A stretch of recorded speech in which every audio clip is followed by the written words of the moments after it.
জুলাই আন্দোলনে ছাত্র জনতাকে হত্যায় উস্কানি নির্দেশনা, গণভবনে বৈঠক করে ছাত্রদের জঙ্গি তকমা দিয়ে হত্যাকাণ্ডে ষড়যন্ত্র সহ ৩ অভিযোগে জাসদ নেতা হাসানুল হক ইনু মৃত্যুদণ্ড দিয়েছেন আদালত। সকালে ট্রাইব্যুনালের বিচারক মাসরুর সালিকিন এই রায় দেন। এই রায় সঠিক হয়নি বলে দাবি প্রসিকিউশনের। রায়ে সন্তুষ্ট নন আসামি পক্ষ। জুলাই গণঅভ্যুত্থানে মানবতা বিরোধী অপরাধের ৩টি অভিযোগে জাসদ সভাপতি হাসানুল হক ইনুকে মৃত্যুদণ্ড দিয়েছে আন্তর্জাতিক অপরাধ ট্রাইব্যুনাল। ইনুর বিরুদ্ধে ৮টি অভিযোগের মধ্যে ৩টি প্রমাণিত হওয়ায় মঙ্গলবার আন্তর্জাতিক অপরাধ ট্রাইব্যুনাল ২ এই সাজা দেন। চেয়েছিলেন বিএনপি মহাসচিব সহ শীর্ষ নেতাদের কারাগারে আটকে রাখতে, কিন্তু ভাগ্যের নির্মম পরিহাসে কারাদণ্ড হলো তারই। বেগম খালেদা জিয়ার প্রতি সরকার কোনো অন্যায় করেনি। মিথ্যা মামলায় বিচারের নামে বেগম খালেদা জিয়াকে আটকে রেখে মৃত্যুর দিকে ঠেলে দেওয়া হলেও সেটা অন্যায় মনে হয়নি। অথচ জুলাই হত্যা মামলায় নিজের বিরুদ্ধে আদালতের দেওয়া ১০ বছরের কারাদণ্ডকে ঠিকই অন্যায় মনে হচ্ছে হাসানুল হক ইনুর। ২৪ জুলাই আন্দোলন দমনে শেখ হাসিনার সাথে নিয়মিত কথা চালাচালি করতেন একসময় প্রতাপশালী তথ্যমন্ত্রী হাসানুল হক ইনু। আওয়ামী লীগ সরকারের পতনের পর প্রকাশ্যে আসে তার কয়েকটি ফোনালাপ, যেখানে শেখ হাসিনা ইনুকে বলেছিলেন হেলিকপ্টার দিয়ে সোজা বোম্বিং করা হবে, র্যাবের হেলিকপ্টার দিয়ে ওপর থেকে মারবে। আর এসব কথোপকথনই মানবতা বিরোধী অপরাধের একটি মামলা ইনুর বিরুদ্ধে গুরুত্বপূর্ণ প্রমাণ হয়ে ওঠে। চেয়েছিলেন বিএনপি মহাসচিব সহ শীর্ষ নেতাদের কারাগারে। দর্শক, এই মুহূর্তে পাওয়া সবচেয়ে বড় ব্রেকিং নিউজ, ভারতের দালাল আসাদুল হক ইনু শেখ হাসিনার অবৈধ যত রকমের কাজগুলো ছিল এবং চাঁদাবাজি, লুটপাট, সন্ত্রাসী এবং দখলদারি এবং শেখ হাসিনা যে হত্যা করেছিল সেগুলাকে কিন্তু এই আসাদুল হক ইনু বৈধ করেছিল। এবং শুধুমাত্র তাই নয়, ভারতের সাথে কাজ করেছিল এবং ভারতের দালালি করে এই দেশকে বিক্রি করে দেওয়ার চেষ্টা করেছিল এবং এই দেশের অর্থ পাচার করার কারণেই কিন্তু তার বিরুদ্ধে মামলা হয়েছিল। এবং আসাদুজ্জামান ইনু এই দেশের অর্থ পাচার করেছিল এবং চাঁদাবাজি, লুটপাট, সন্ত্রাসী করেছিল এবং শত শত মানুষকে তিনি হত্যা করেছিল এবং ভারতের সাথে হাতে হাত মিলিয়ে এই দেশকে কিন্তু পুরোভাবে ধ্বংস করার চেষ্টা করেছিল এবং ভারতের এজেন্টদের বাস্তবায়ন করার চেষ্টা করেছিল। এবং শেখ হাসিনার আমলে ক্ষমতা থাকা অবস্থায় বিএনপি এবং জামাত এবং অন্যান্য দলকে কিন্তু তিনি নিজেই গালিগালাজ করত এবং তাদেরকে সন্ত্রাসী বলতো এবং অন্য ধরনেরও কিন্তু অপমান করত। এবং ১৭ বছর যে এই দেশের মানুষের সাথে অন্যায় করেছিল এবং অত্যাচার করেছিল, তারই কারণে কিন্তু এই ইনুকে গ্রেপ্তার করেছে এবং তার সর্বোচ্চ শাস্তি হতে চলেছে ফাঁসি, যা আপনারা এই ভিডিওটা দেখলেই বুঝতে পারবেন। তো দর্শক, এই বিষয়ে ভিডিও শুরুতে শুরুর মাধ্যমে কিছু অংশ দেখেছেন, এখন দেখবেন পুরো ভিডিও জুড়ে বিস্তারিত। তার আগে সবাই কাছে একটা অনুরোধ করব, যারা আমার চ্যানেল নতুন আসছেন অবশ্যই চ্যানেলটা সাবস্ক্রাইব করে দিবেন, পাশে থাকা বেল আইকনটি অল ক্লিয়ার করে বাজিয়ে দিবেন। তো দর্শক, চলেন আমরা দেখে আসি এই ইনুকে যে গ্রেপ্তার করেছিল এবং তার সর্বোচ্চ শাস্তি হতে চলেছে ফাঁসি। সেটা আমরা দেখার আগে দেখব তিনি যে ক্ষমতায় ছিল তখন কি কি অপকর্মকাণ্ড করেছিল এবং শেখ হাসিনা যে চাঁদাবাজি, লুটপাট, সন্ত্রাসী করত এবং শত শত মানুষকে যে হত্যা করেছে সেটা কিন্তু বৈধ দিয়েছিল। এবং এই ইনু কি অপকর্মকাণ্ড করেছে সেটা এই বিষয় দেখে আমরা পরবর্তী ওই বিষয়টি দেখব। সবাই ধৈর্য ধরে একটি লাইক দিয়ে সম্পূর্ণ ভিডিওটা দেখতে থাকুন এবং আপনার মতামত অবশ্যই কমেন্ট বক্সে লিখতে থাকুন। কঠোর সাজার মুখোমুখি দাঁড়িয়েও যেন থামছে না কার্যক্রম নিষিদ্ধ আওয়ামী লীগ সরকারের এমপি মন্ত্রীদের দাম্ভিকতা। সেই চিত্রই দেখা গেল দলটির সাবেক মন্ত্রী ও মানবতা বিরোধী অপরাধের মামলার আসামি হাসানুল হক ইনুর আচরণে। যে অহংকার ২৪ সালের জুলাই আগস্টে চূর্ণ বিচূর্ণ হয়ে যাওয়ার কথা ছিল, রায় ঘোষণার দিনেও যেন তার কোনো পরিবর্তন দেখা যায়নি। প্রিজন ভ্যান থেকে নামানোর সময় তার মুখে ছিল চওড়া হাসি, এমনকি ট্রাইব্যুনালে তোলার সময় এক পুলিশ সদস্যকে আঙ্গুল উঁচিয়ে বললেন, গায়ে হাত দিবি না।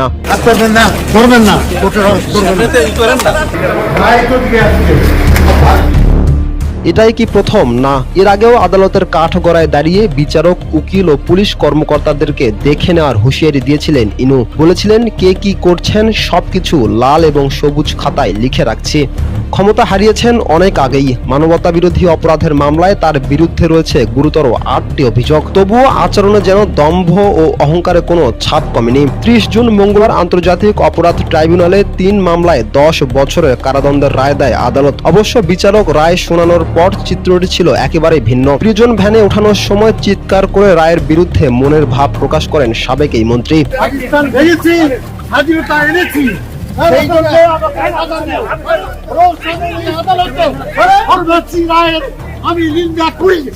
একজন মানবতা বিরোধী অপরাধের মামলার আসামি এমন আচরণ নতুন করে প্রশ্ন তোলে, কঠোর বিচারের মুখোমুখি হয়েও কেন এই অহংকার? এটি কেবল ব্যক্তিগত মনোভাব নাকি দীর্ঘদিনের ক্ষমতার সংস্কৃতির বহিঃপ্রকাশ?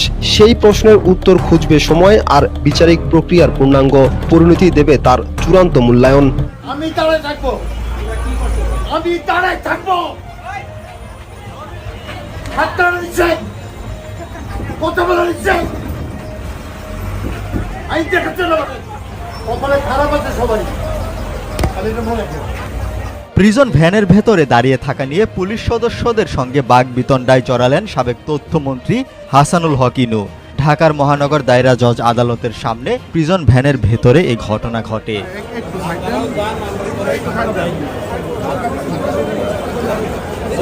হেলিকপ্টার দিয়ে সোজা বন্ধ করা হবে। আচ্ছা, হেলিকপ্টার মারবে। আচ্ছা, উপর থেকে সাউন্ড বম যাবে আর কি। ঠিক আছে, আপনার পদক্ষেপটা সঠিকই হয়েছে। এখন পর্যন্ত যা রিপোর্ট বাংলাদেশে পাচ্ছি আর কি, কাজকে তারা 2-5 দিন চললো, কিন্তু কাজের পরে যাতে আর বেশি না নামতে পারে সেই জন্য একটা হোমওয়ার্ক করে করা দরকার। জুলাই অভ্যুত্থানে আন্দোলনকারী ছাত্রদের লক্ষ্য করে শেখ হাসিনার বোম্বিং এর সিদ্ধান্তে সায় দেন এই বাম নেতা। করেন আন্দোলন দমনের নানান সলা পরামর্শ, যার ফোনালাপও প্রকাশ হয়েছে আদালতে। এছাড়া দেশব্যাপী জরুরি অবস্থা জারি এবং ছাত্রদের দেখামাত্র গুলির সিদ্ধান্ত নেওয়া 14 দলের সভায়ও ছিলেন তিনি। তার নির্দেশে কুষ্টিয়ায় 6 জনকে হত্যারও প্রমাণ পেয়েছেন আদালত। তবু নিজের বিরুদ্ধে 10 বছরের কারাদণ্ডকে অন্যায় বলছেন এই নেতা। গত 17 বছর শেখ হাসিনা স্বৈরতন্ত্রের অন্যতম প্রধান সহযোগী ছিল হাসানুল হক ইনু সহ তার দল জাসদ। বিএনপি জামাতের বিভিন্ন বিষোদ্গার করা ছিল তার প্রধান দায়িত্ব। আলেম ওলামাদের নিয়েও প্রতিনিয়ত তুচ্ছতাচ্ছিল্য করে বক্তব্য দিতেন হাসানুল হক ইনু। শাপলা চত্বরে হেফাজতে ইসলামের ওপর চালানো হত্যাকাণ্ডের পক্ষেও প্রতিনিয়ত বয়ান তৈরি করতেন তিনি। বিষোদ্গারে পারদর্শিতার জন্য পেয়েছিলেন তথ্য মন্ত্রণালয়ের দায়িত্ব। বিএনপি তোর দল হিসাবে সবসময় সন্ত্রাসী দল, সাম্প্রদায়িক দল। তাদের অতীতের রেকর্ড খুব খারাপ, জঙ্গি সন্ত্রাসের মদত দিয়েছে, শাপলা চত্বরে অবৈধভাবে সরকার দখলের, হেফাজতে ইসলামের চক্রান্তকে মদত দিয়েছে, আগুন সন্ত্রাস করেছে, বোমাবাজি করেছে, অবৈধ পন্থায় ক্ষমতা দখল করেছে। বিএনপি জামাত এমনকি বেগম খালেদা জিয়াকেও জঙ্গি এবং সন্ত্রাসের পৃষ্ঠপোষক সাব্যস্তে বেশ তৎপর ছিলেন ইনু। বিএনপি আমার কাছে মনে হয়েছে যে মানুষ পড়ানো, জঙ্গি তাণ্ডব, হত্যা খুনের আসামিদের একটা সিন্ডিকেট। শেখ হাসিনা মানুষের, খালেদা জিয়া জঙ্গির, শেখ হাসিনা বাংলাদেশের, খালেদা জিয়া পাকিস্তানের। রহমান হচ্ছে রাজাকারদের পালক পিতা। কেন পালক পিতা বললাম? 71-এ পাকিস্তানিরা রাজাকারদের, যুদ্ধ অপরাধীদের, খুনিদের জন্মদাতা পিতা।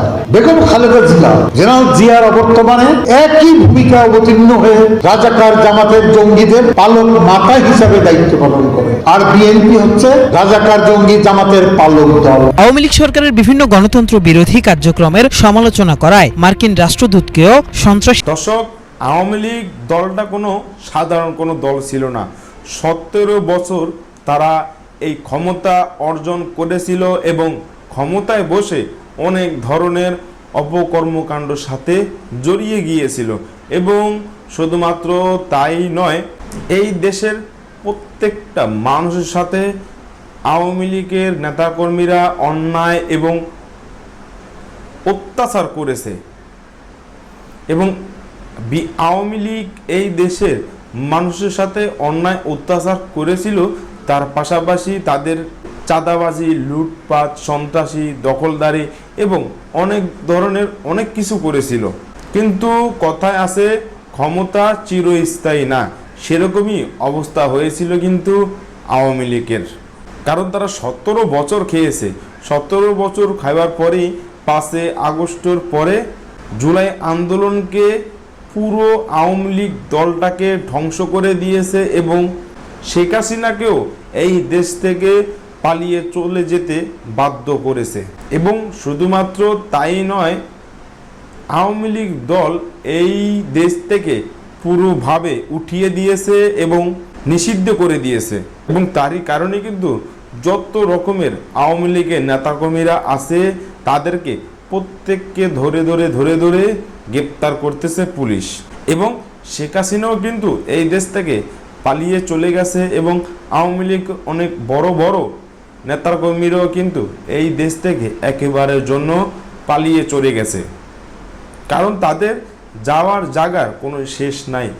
এতটা পরিমাণ এই দেশের অর্থ পাচার করেছে এবং চাঁদাবাজি, লুটপাট, সন্ত্রাসী এবং দখলদারি করে এতটা পরিমাণ সম্পদ তৈরি করেছে তারা।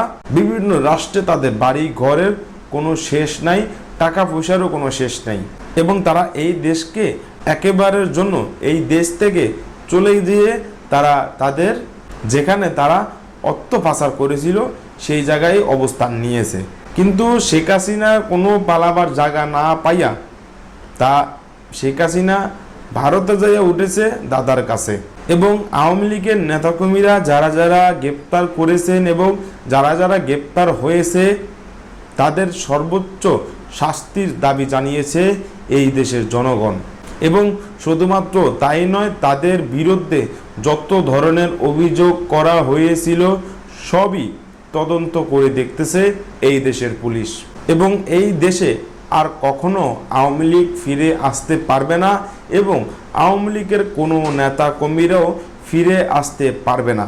তো দর্শক, আজকে পর্যন্ত রইল। পরবর্তী ভিডিও নিয়ে আবারও আসবো আপনাদের সামনে। সবাই ভালো থাকবেন, সুস্থ থাকবেন। সবাইকে আল্লাহ হাফেজ।